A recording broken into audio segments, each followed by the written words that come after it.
අද අපි කතා කරන්නේ මේ ජපන් භාෂාව පටන් ගනිද්දිම මුලින්ම හම්බෙන දේවල් ගැන.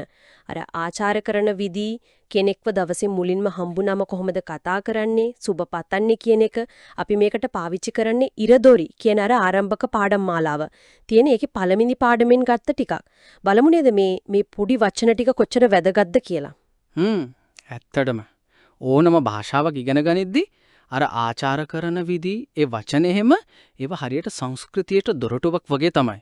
මේ මූලික දේවල් හරියට දැනගත්තම ජපාන් සමාජයක ගනුදෙනු කරන්න හරි ලේසි. ඒක අත්‍යවශ්‍ය පදනමක්. ඔව්. අර මූලාශ්‍රී එතකොට මුලින්ම කියනව නේද මේ ආචාර කිරීම හතරක් ගැන. අර ඔහායෝ ගොසයිමස්, ඔහායෝ, ආයේ කොන්නිචිවා සහ කොම්බන්වා කියලා. මට මුලින්ම හිතුණ දෙයක් තමයි ඇයි මේ උදේට විතරක් දෙකක් තියෙන්නේ අනිත් ඒවට එක ගානේ නේ. ඔව් ඒක හොඳ ප්‍රශ්නයක්. මූසාෂේ ඒක පැහැදිලි කරනවා මෙහිම මේ ආචාර කිරීම තියෙන්නේ දවසේ වෙලාව අනුව. හරිද? උදේවරුවට ඒ කියන්නේ ජපාන් භාෂාවෙන් අසා කියන කාලෙට තමයි ඔය දෙකම ඔහායෝ ගොසයිමස් සහ ඔහායෝ කියන දෙකම එන්නේ. එතකොට දවල් කාලෙට අර හිරු කියන වෙලාවට කොන්නිචිවා කියනවා. හවස් වරුවට හරි රැයට හරි ඒ කියන්නේ යොරු කාලෙදි හම්බුනාම කොම්බන්වා කියලා තමයි කියන්නේ. හරි ඒක පැහැදිලි. ඒ කියන්නේ වෙලාව අනුව බෙදෙනවා. එතකොට අර උදේ ආචාර දෙක ඔහායෝ ගොසයිමස් සහ ඔහායෝ. ඊ දෙකේ වෙනස මොකක්ද? නිකම්ම කැමැති එකක් පාවිච්චි කරන්න පුරුවන්ද? මූලාශ්‍රයේ ඒ ගණත් කියනවා වගේ මතකයි. නෑ එතන තියෙනවා වැදගත් කාරණයක්. නිකම් එකක් නෙමේ. මූලාශ්‍රයේ දෙබස් වගයක් දීලා තියෙනවා අහන්න. ඒකේ විශේෂයෙන් කියනවා අර දෙවෙනි එකයි හතරවෙනි එකයි අහලා බලන්න සසඳන්න කියලා.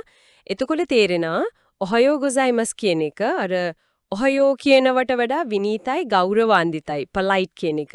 අර ගොසයිමස් කියන කැල එකතු වෙනකොට කතා කරන කෙනාට වැඩි ගෞරවයක් දෙන වගේ හැඟීමක් එනවා. ඔහායෝ ගොසයිමස්. ඔහායෝ. B こんにちは。C こんばんは。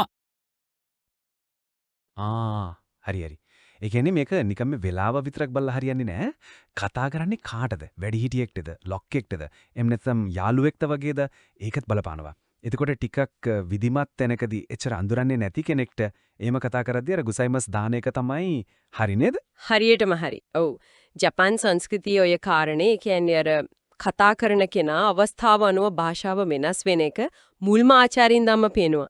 මේක නිකම්ම වචන ටිකක් පාඩම් කරනවට වඩා අර સંદર્ભයේ තේරුම් ගන්න එක. කෙනෙක්ගේ தත්ත්වය අපි අතර තියෙන සම්බන්ධය වගේ දේවල් අනුව සුදුසු වචනේ පාවිච්චි කරන්න ඕන. එතකොට ඉතින් මේවා හරියට කියන්නත් එපයි නේද? ඒ කියන්නේ උච්චාරණය කරන්න. එතකොට අර සුදුසු තැනදී පාවිච්චි කරන්න පුරුදු වෙන්නත් ඕනේ. මූලාශ්‍රී ඒකටත් පොඩි අදහස් ටිකක් දීලා තිබුණ මම දැක්කා. ඔව්. භාෂාවක් ඉගෙන ගන්නකොට කනහුරු කරන එක, කියන එක, පාවිච්චි කරන එක ඔය ඔක්කොම වැදගත් නේ. ඊළඟ මූලාශ්‍රය කියනවා මුලින්ම හොඳට අහගෙන ඉන්න, listen. ඊට පස්සේ ඒක ආපහු කියන්න, repeat කියලා. ඒ වගේම shadowing කියලා ක්‍රමයක්ත් කියනවා. shadowing ඒ මොකක්ද? ඒක ටිකක් අලුත් වගේ. shadowing කියන්නේ මෙහෙමයි.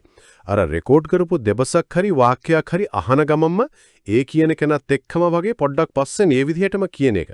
ඒ කියන්නේ යාම අනුකරණය කරනවා වගේ. ඒකෙන් අර උච්චාරණය, කතා කරන වේගය, රිද්මය එහෙම ඒවා හොඳට අල්ලගන්න පුළුවන්. ඒක ගොඩක් ප්‍රයෝජනවත් ක්‍රමයක්.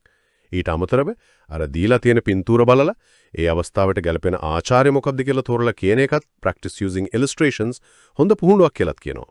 හරි. ඒ කියන්නේ එක එක විදිහ වලින් මේ මූලික ආචාර්ය කිරීම ටික හිතටයි කටටයි දෙකටම හුරු කරවන්න තමයි බලන්නේ. එහෙනම් අපි මේ කතා කරපුවා පොඩ්ඩක් එකතු කරලා බැලුවොත් අද අපි ඉරදොරි පාඩමෙන් ගත්ත කොටසක් ඇසුරෙන් ජපාන් ආචාර්ය වචන 4ක් ගැන කතා කළා. උදේට දෙකක් තියෙනවා ඔහායෝ ගොසයිමස් සහ ඔහායෝ. දවල්ට කොන්නිචිවා, රැට කුම්බන්වා. ඒ වගේම අර වෙලා විතරක් නෙවෙයි කතා කරන කෙනා අනුව, අවස්ථාව අනුව අර විනීතභාවය, පොලයිට්නස් එක වෙනස් වෙන හැටිත් කතා කළා නේද? ඔව් හරියටම හරි. අවසාන වශයෙන් මට මතක් කරන් දීතුන දෙයක් තියෙනවා. අර මූලාශ්‍රයේ මුලදි මහනවනේ තමන්ගේ මව් භාෂාවෙදිත් ඔය වගේ දවසේ වෙලාවානෝ හරි කතා කරන කෙනානෝ හරි ආචාර කරන විදිහ වෙනස් වෙනවද කියලා අපි සිංගලෙදිත් සමහර වෙලාවට එච්චර හිතන්නේ නැතුවට කරනව නේද? ආයුබෝවන් කියන එකයි යාළුවෙක්ට මචං කොහොමද කියන එකයි වගේ. ඉතින් දැන් මේ ජපන් ආචාර විදි ගැන ඉගෙන ගත්තාම අපිට පුළුල් පොඩ්ඩක් හිතන්න. අපේ භාෂාවේ හරි අපි දන්න වෙන භාෂාවක හරි ඔය ආචාර වචන වලින් කොහොමද මේ සංස්කෘතීන් වලර කාලය ගැන හිතන විදිහ, විධිමත් භාවය, ගෞරවය වගේ දේවල් පේන්නේ කියලා.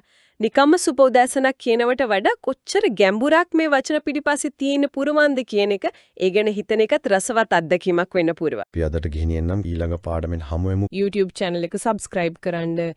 අලුතෙන් වීඩියෝ එකක් දාපු ගමන්ම දැනගන්න පුළුවන් bell icon එක click කරලා තියාගන්න. ඊළඟ පාඩමෙන් හමු වෙමු. මිතෙකුරුතේ අරිගතෝ.